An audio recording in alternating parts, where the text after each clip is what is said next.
सभी लोग बैठ गए। जब इकट्ठा हुआ पूरा परिवार बैठने के बाद में, तो एक पंडित जी थे अपने, तो वो भी आके बैठ गए। फिर उन्होंने थोड़ा जब मेरे को सबने एकत्रित होकर बैठाया, जब उनका होम धूप चालू किया कि बाबा आप जो कोई भी हो और हम पर आए और इस बच्चे पर आकर अपनी कृपा करें, तो कृपा करने तो उन्हें कि हमारे घर का उद्धार भी हो जाएगा और भला हो जाए, क्योंकि ये 40-45 साल हो गए थे हमारे घर को परेशान रहते रहते। एक जिन्नात ने हमारे घर को बहुत ज़्यादा परेशान कर दिया था। एक तांत्रिक थे जो हमारे ताऊ जी तो पे सवारी आती थी, तो वो क्या है वहीं बैठे हुए थे स्थान पर, जब उनका दरबार लगता था, साल में एक बार दरबार लगता था। हमारे यहाँ पे मुख्य रूप से देवताओं की भादौ मानी जाती है। भादौ ये क्या होती है? ये भादौ जैसे अपने जनवरी से लेकर दिसंबर तक महीने होते हैं, समझ गया मैं। हाँ, जैसे चैत्र से लेके चैत्र है, बैसाख है और भादौ तक सावन भादौ होते हैं ना। तो इनमें देवताओं की वो पुण्यतिथि मनाई जाती है। इनमें पूरे भादौ की परवा से लेके 14 तक, यानी कि जो पूर्णिमा की 14 होती है उस तक, यानी कि पूरे एक महीने हमारे यहाँ दरबार चलते हैं लगातार देवताओं के। कभी किसी की परवा मनती है, तो कभी किसी की दौज मनती है, तो या छठ। तो जैसे हमारे बाबा की जो ठाकुर बाबा थी उनकी छठ मनती है, और जैसे बंगाली बाबा की है उनकी पूर्णिमा की 14 मनती है। मतलब एक पुण्यतिथि होती है इनकी जो मनाई जाती है।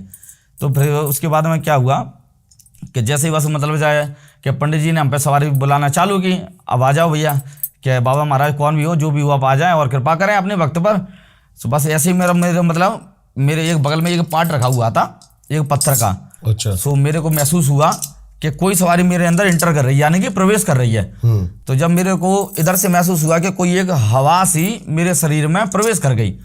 जब हवा सी एकदम प्रवेश करी तो थोड़ा झंझनाहट आना चालू हुई। जब झंझनाहट आना चालू हुई, मैं पंडित जी को बोला, मैंने पंडित जी मुझे कुछ हो रहा है, जरा आप देखो मुझे क्या हो रहा है। पंडित जी बोलते हैं कि तुम चुप हो जाओ, जो भी होगा अपने आप आ जाएगा।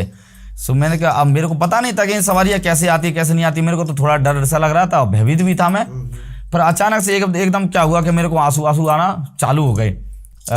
लेकिन अपने आप में काबू नहीं कर पा रहा था। तेज झंझनाहट और उबासी का आना, एकदम आंसुओं का बहना, और एकदम फिर अचानक से क्या हुआ कि थोड़े ही समय में मतलब एक पाट रखा हुआ था, पत्थर का था, मतलब उसमें 4-5 लोग बैठे जाते थे।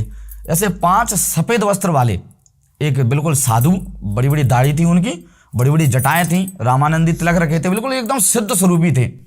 जब सिद्ध स्वरूपी शक्तियां मेरे पास में 5 आके एकदम बैठ गई, वो और किसी को नहीं दिख रही थी? नहीं, और किसी को नहीं दिखाई दे रही थी। वो केवल मुझे ही दिखाई दे रही थी। क्यों? मेरे अंदर सवारी का प्रवेश हो गया था, एकदम बिल्कुल रियल था कि मैंने अपनी आंखों से देखा है। वो शक्तियां मुझे आज भी याद आती हैं, उनके चेहरे, उनकी रूपरेखा, वो किस तरह से बैठे हुए थे, बिल्कुल एकदम सिद्ध थे, यानी कि सफेद वस्त्र वाले सिद्ध। बड़ी बड़ी दाढ़ी थी उनकी, नाभि तक उनकी, और बड़ी बड़ी जटाएं, रामानंदी तिलक, बिल्कुल गोरे भूरे एकदम तेज। क्योंकि कहते हैं ना, सिद्ध होते हैं जो भोले बाबा के, कहते हैं ना, एक तरह से शिवांश होते हैं, जो भोले बाबा के ही अंश हैं। भोले बाबा उनके अंदर समाहित रहते हैं। भोलेनाथ के बाद सिद्धों का ही नंबर आता है, जो 84 सिद्ध कहलाते हैं ना, जो 84 सिद्ध होते हैं वो यही है। तो जब ये 5 शक्तियाँ मेरे पास बैठी, तब फिर मेरे अंदर तेज सवारी आ गई और आके सीधा बोलती है। जब हमारे घर वालों ने पूछा, उसका प्रमाण भी दिया बाबा ने आगे कि पहले कैसी सवारी आती है, मतलब क्या हुआ। ऐसे कौन मानेगा कि मतलब कि कोई भी आ गया।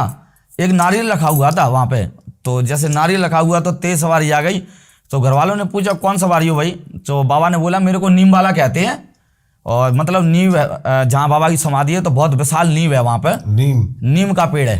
जब नीम का पेड़ है वहां पे, वो नीम उनको इतनी प्यारी है कि उनकी आज तक मतलब किसी ने एक डगार जो होती है ना, एक टहनी, उसको भी नहीं तोड़ पाया किसी ने पूरी अमरोल गांव में से, क्योंकि जो भी तोड़ता उसके पीछे सरप पड़ जाता था। ऐसी कई अन्य घटनाएं वहां पर घटित हुई हैं। तो चलो पहले हम आपको बाबा के बारे में बताते हैं कि शुरुआत कैसे हुई है। तो फिर उसके बाद में क्या हुआ कि जैसे जब सवारी आ गई, जब उन्होंने अपना परिचय दिया कि मेरे को नीम वाला बंगाली बाबा कहते हैं, और मैं तुम्हारा, घर वालों ने पूछा बाबा आप पूर्वज हो या कहीं आप, या पूर्वज आपको लेके आए। तो बाबा ने बताया तो पूर्वज मुझे लेके आए तुम्हारे, क्योंकि इस भगत से पहले एक भगत और था, वही भगत बाबा, वही जो आपके दाऊ जी थे। हाँ, वो दाऊ जी है, जो दाऊ बाबा हैं ना, वो उनके भगत रहे हैं, मतलब ऐसे। तो ये बंगाली बाबा हैं, तो ऐसे वो उनको लेके आए थे वरदान स्वरूप में। ये मैया के वरदान या भोलेनाथ के अवतारी है, तो वरदान स्वरूप में ये बंगाली बाबा उनको लेके आए थे। तो ये 2 सवारी हो गई, यानी कि परित हमारे जो पूर्वज थे और जो बंगाली बाबा हैं जो मुख्य रूप से इनको लेके आएंगे, जिन्हें दाऊ बाबा के नाम से जाना जाता है। दाऊ बाबा का मतलब होता है कि हमारे जो डोंगरात वंश, यानी कि वंश का एक मुखिया, जो पौराणिक था, वंश का एक मुखिया जो होता है उसको दाऊ कहलाते हैं वो हमारे कुल में। ये हमारे अक्सर कर हमारी समाज में मुख्य रूप से यह देवता पूजता है ये। और कई जगह इनके स्थान भी बने हुए हैं, जैसे नरवर में लोड़ी माता के किले में बैठे हैं, नरवर के किले में दाऊ बैठे हैं, और भी कई अन्य जगह बैठे हैं। मतलब ये अपने आप में क्या है, बंगाल की विद्याओं में भरपूर रहते हैं और कई अन्य शक्तियाँ इनके पास रहती हैं। तो जब सवारी आई तो उन्होंने अपना परिचय दिया मेरे को, भाई बंगाली बाबा कहते हैं, बोलो भाई क्या चाहते हो। और एक 40 साल से हमारे घर में एक जिंद परेशान कर रहा था। मेरी माँ को खून की उल्टियाँ आती थी, मेरी माँ को खून की उल्टियाँ आती थी। और मेरी बहन, जिसको मैंने कई दरबारों के चक्कर लगवाए, कई जगह लेके फिरे, लेकिन आज तक कोई उनको ठीक नहीं कर पाया था। लेकिन और हमारा घर इतना परेशान हो गया था कि उस जिन्नात से कि पैसे गायब कर देता था। कभी किसी को एक समय ऐसा आ गया था कि जैसे हमारा जो पुराना मकान था वहाँ पे एक जगह खटिया डाल के सबको सोना पड़ा। वो वजह क्या थी उसकी कि सबकी किसी की खाट पलटा देता था, तो किसी को बीमार करता था, तो किसी पे मतलब गंदी चीज़ों का अवलोकन करता था। बहुत सारी ऐसी चीज़ें थी। मतलब उस जिन्नात ने मेरे घर को इतना सता दिया था कि हमारे मतलब कहते हैं दाने दाने के लिए मोहताज होना, उसने हमको दाने दाने के लिए मोहताज कर दिया था। ये कि कोई जमादार तांत्रिक था, उसने ये हमारे घर में भेजा था, क्योंकि ताऊ जी की उसकी मुठभेड़ हो गई थी। ताऊ जी में सवारी आती, ताऊ जी की सवारी को भी वो लॉक कर गया। वो जो तांत्रिक था, वो सिद्धियां छीन ली। हाँ, वो सिद्धियाँ छीन ली। जो सवारी थी वो ताऊ जी की भी सिद्धियाँ छीन ली और एक जिन्नात हमारे घर में फेंक गया। वो उसके बाद में तब जाके फिर ये बंगाली बाबा की 40 साल हम ऐसे फिरे कि दुनिया के दर दर के दरबारे, कईयों दरबारे ऐसे छाने, लेकिन हमें कहीं भी हमारा परिणाम या उद्धार हमारा हुआ नहीं था, ना हमें कहीं से कोई लाभ मिला था। लेकिन फिर उसके बाद में ताऊ जी में जो सवारी आती थी, जो ठाकुर बाबा थे, तो परेशान तो मैं छोटे से रहने ही लगा था। तो उन्होंने घर वालों ने बोला बाबा हमारा कुछ क्या कैसे क्या होगा क्या नहीं होगा।